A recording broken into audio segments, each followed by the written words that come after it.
So actually, let's talk about it because you call yourself an accidental actress, which I love because I feel like our stories may be kind of similar. So, when did you first become interested in pageants? Like, were you that girl growing up and watching like Miss Universe on TV and you're like, one day I want to be on stage?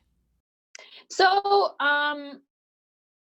the so, like, it's not that it was like okay, so there are your subconscious thoughts and then, your thoughts. Like, it had to have existed in my mind at some point for it to kind of, come into life, for something to come into my life. Like, I must have thought of it, I must have wanted it.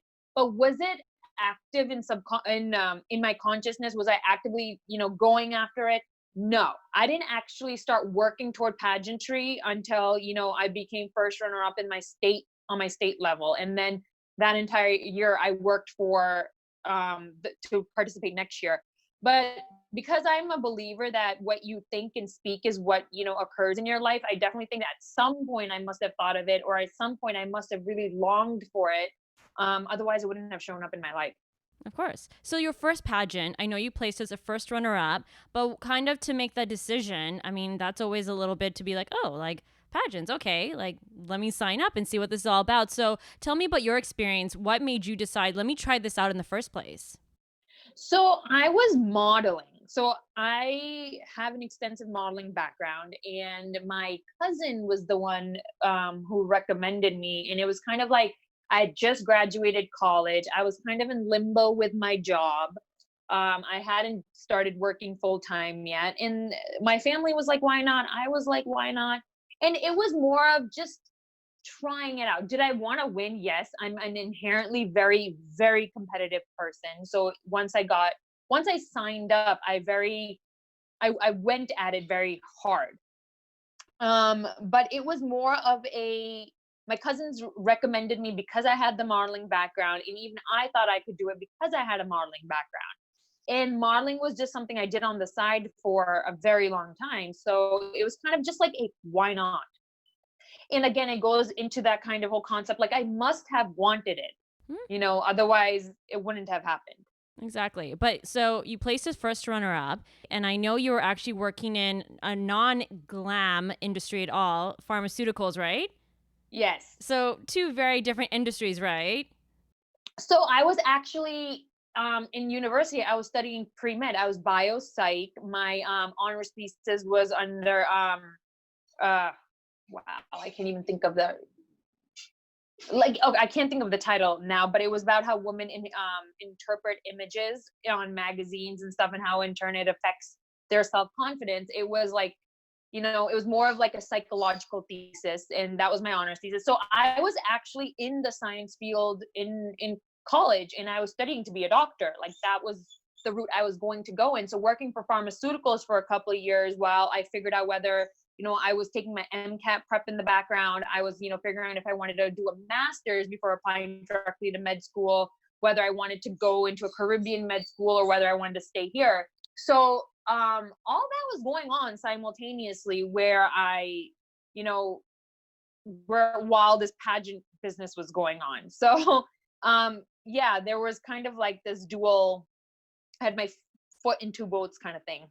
Yeah, for sure. So what made you decide to try again, though? So I was really so like I said, I'm an inherently very competitive person, and I couldn't handle the fact that I didn't win.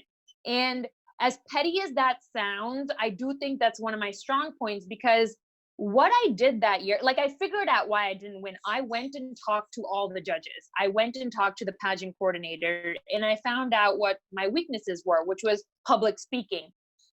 And I didn't do it just for the sake of pageantry. I did it because it was a weakness that I had that I couldn't allow for it to remain a weakness. So I spent almost a year emceeing everything under the sun, and I would do it for free just to get my public speaking skills up to par.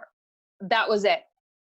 So when I signed up again, I kind of knew I had improved in many many areas. For one, I had a very strong talent. I was always a Kathak dancer, but I didn't have like a particular, performance ready the year before. So I had also spent a year getting my Kathak, my performance ready, and getting my speech ready. I spent a year getting my walk ready, and I knew like I was ready to go. Like someone had to like be mind-blowingly amazing to come at me within, the month to 2 months of training process that the pageant organization gives, and to be able to kind of surpass me. And I knew that.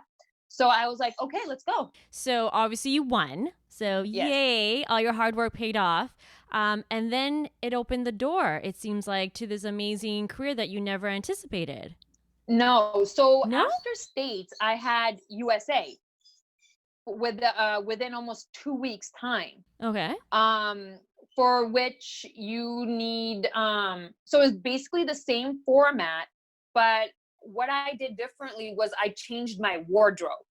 So for my talent in States, I wore, your normal Kathak outfit, but I kind of sexified or divified myself for nationals. And that was at the suggestion of my pageant coordinator, Ruchka. She said that when you are participating in pageantry or modeling or films, it's very important to look the part, right?